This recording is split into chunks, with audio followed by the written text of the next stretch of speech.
Hello दोस्तों, स्वागत है हमारे channel exam tech and railway SSC में। तो दोस्तों, जैसा कि पुराना सेट भी हमारा चल रहा था, 5 सेट कंप्लीट हो चुका है दोस्तों, सब इंस्पेक्टर के लिए, दरोगा के लिए। तो आज के सेशन में क्या है important GK and GS for sub inspector के लिए, चलिए ध्यान देते हैं।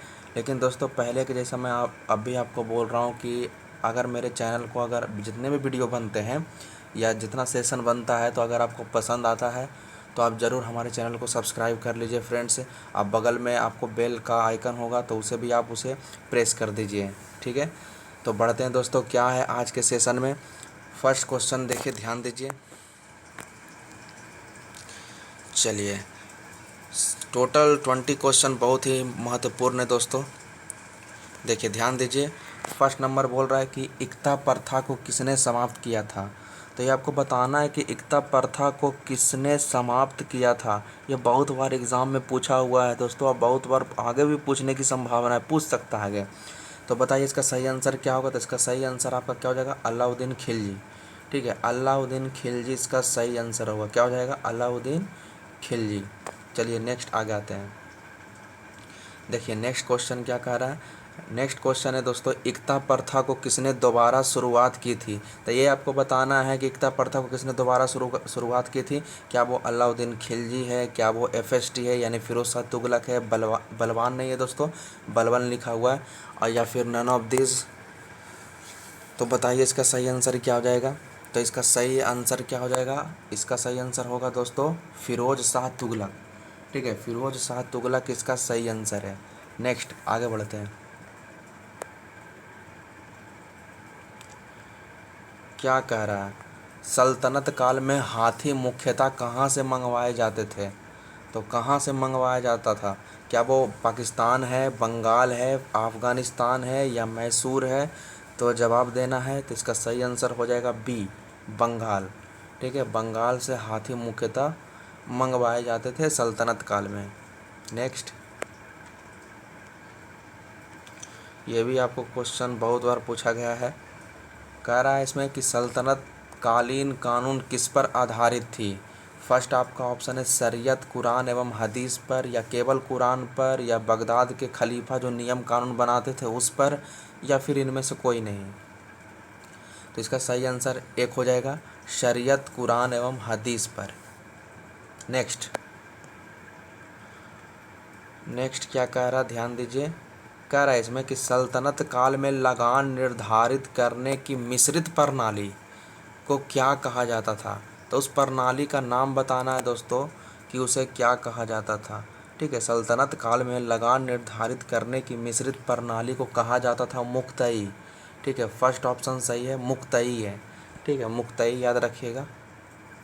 नेक्स्ट आगे बढ़ते हैं।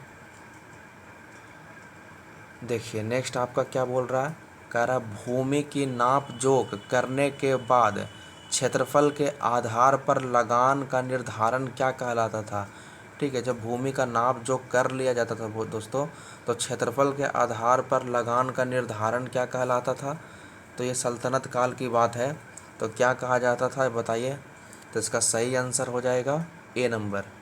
ठीक है, माशाहत, उसे माशाहत कहा जाता था। क्या कहा जाता था, माशाहत। नेक्स्ट, देखिए नेक्स्ट क्या कह रहा है। कह रहा है मुसलमानों पर जजिया कर किससे लिया जाता था। ठीक है, जजिया कर बताना है कि जजिया कर किससे लिया जाता था। तो बताइए क्या इसका सही आंसर हो जाएगा। तो जजिया कर लिया जाता था गैर मुसलमानों से। ठीक है, गैर मुसलमानों से जजिया कर लिया जाता था, जो कि एक धार्मिक कर था। नेक्स्ट, नेक्स्ट क्या है। नेक्स्ट आपका कह रहा है कि मशाहत की शुरुआत किसने की थी। तो ये आपको बताना है कि मशाहत की शुरुआत किसने की थी। बताइए इसका सही आंसर क्या हो जाएगा। तो इसका सही आंसर होगा अलाउद्दीन खिलजी। मशाहत की शुरुआत किसने की थी, अलाउद्दीन खिलजी। नेक्स्ट, देखिए ये भी क्वेश्चन कई बार पूछा गया है। क्या कह रहा, पूर्णतः केंद्र के नियंत्रण में रहने वाली भूमि को क्या कहा जाता था। मतलब राजा के नियंत्रण में रहने वाली भूमि क्या कहलाती थी। तो फर्स्ट खालसा भूमि, उसे बोला जाता था खालसा भूमि। नेक्स्ट, क्या कह रहा, ध्यान दीजिए, कह रहा अलाउद्दीन खिलजी ने दान की गई अधिकांश भूमि को छीन कर किसमें परिवर्तित कर दिया। तो इसका ऑप्शंस देख लीजिए। तो इसका ऑप्शंस कह रहा खालसा भूमि है, या फिर अधिग्रहण भूमि है, या आपराहत भूमि है, या फिर इनमें से कोई नहीं है। तो ये बताना है आपको। तो इसका सही आंसर हो जाएगा खालसा भूमि। ठीक है, नेक्स्ट आगे आते हैं।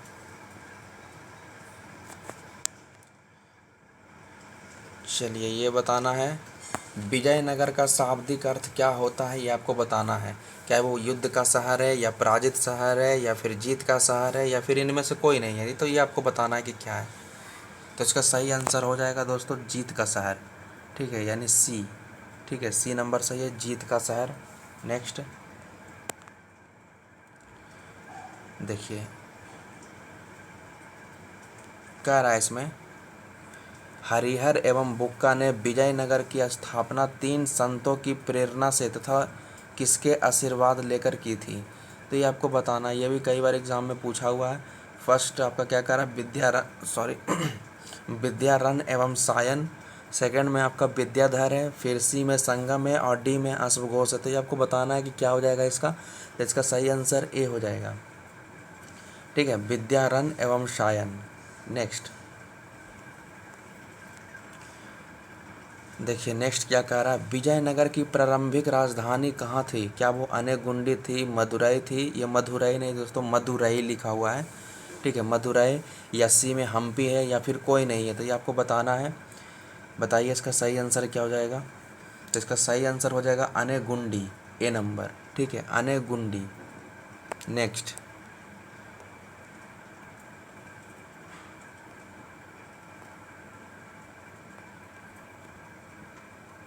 बताइए, अगला क्वेश्चन आपका है विजयनगर की स्थापना का मुख्य उद्देश्य क्या था। आपको ऑप्शन दिख रहा होगा सामने, बताइए कौन सा हो जाएगा।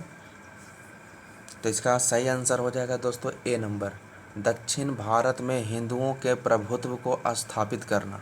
ठीक है, ये विजयनगर स्थापना का मुख्य उद्देश्य था। ठीक है, चलिए नेक्स्ट आगे आते हैं।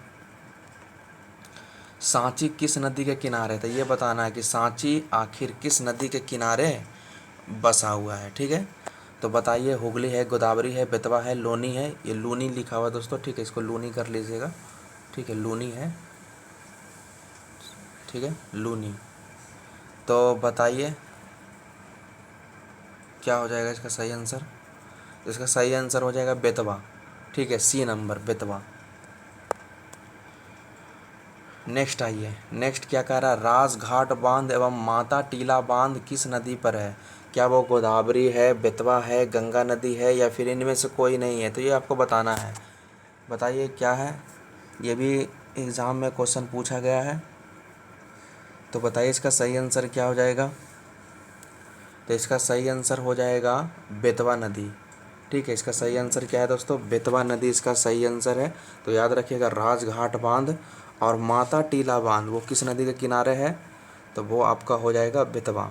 ठीक है, तो इसे याद रखिएगा। नेक्स्ट आ जाते हैं। देखिए, कह रहा है इसमें कि सोन नदी कहाँ से निकलती है।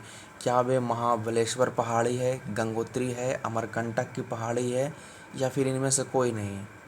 तो बताइए सही आंसर इसका क्या होगा। इसका सही आंसर हो जाएगा अमरकंटक की पहाड़ी से।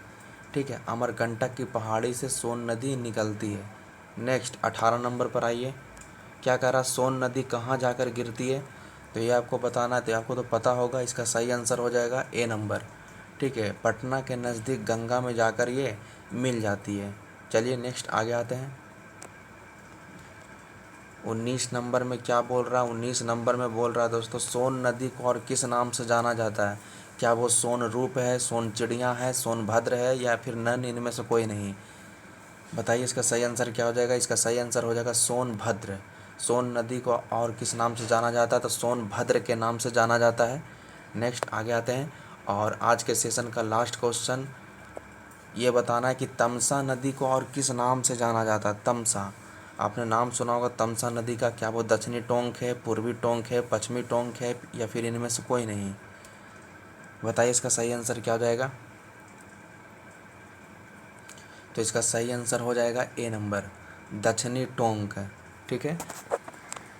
ठीक है दोस्तों, तो आज का सेशन समाप्त हो चुका है। अगर आज का वीडियो आपको पसंद आई है तो हमारे चैनल को ज़रूर लाइक कर दें, सब्सक्राइब कर दें, और आपके जितने भी व्हाट्सअप ग्रुप पर या और कोई ग्रुप पर जितने भी फ्रेंड्स हैं तो उन्हें आप लिंक शेयर कर दें दोस्तों। और मेरा एक टेलीग्राम चैनल है, तो उस टेलीग्राम चैनल पर आप जाकर जुड़ जाइए। वहाँ पर भी आपको 20 से 25 क्वेश्चन का सेट दिया जाता है। तो आप ये जो यूट्यूब चैनल पर जो मैं वीडियो अपलोड करता हूँ वो 20 क्वेश्चन का सेट, और वहाँ पर ये टेलीग्राम चैनल पर भी 20 क्वेश्चन का सेट तैयार होता है। तो वो दोनों आप मिला कर पढ़िए दोस्तों, दोनों अलग अलग है। ठीक है, तो आपको ये एग्ज़ाम में जो आने वाले जितने भी एग्ज़ाम है वो महत्वपूर्ण भूमिका निभाने का कार्य करेगी। ठीक है दोस्तों, तो आज का वीडियो हम लोग यहीं तक रहने देते हैं। तब तक के लिए जय हिंद, जय भारत।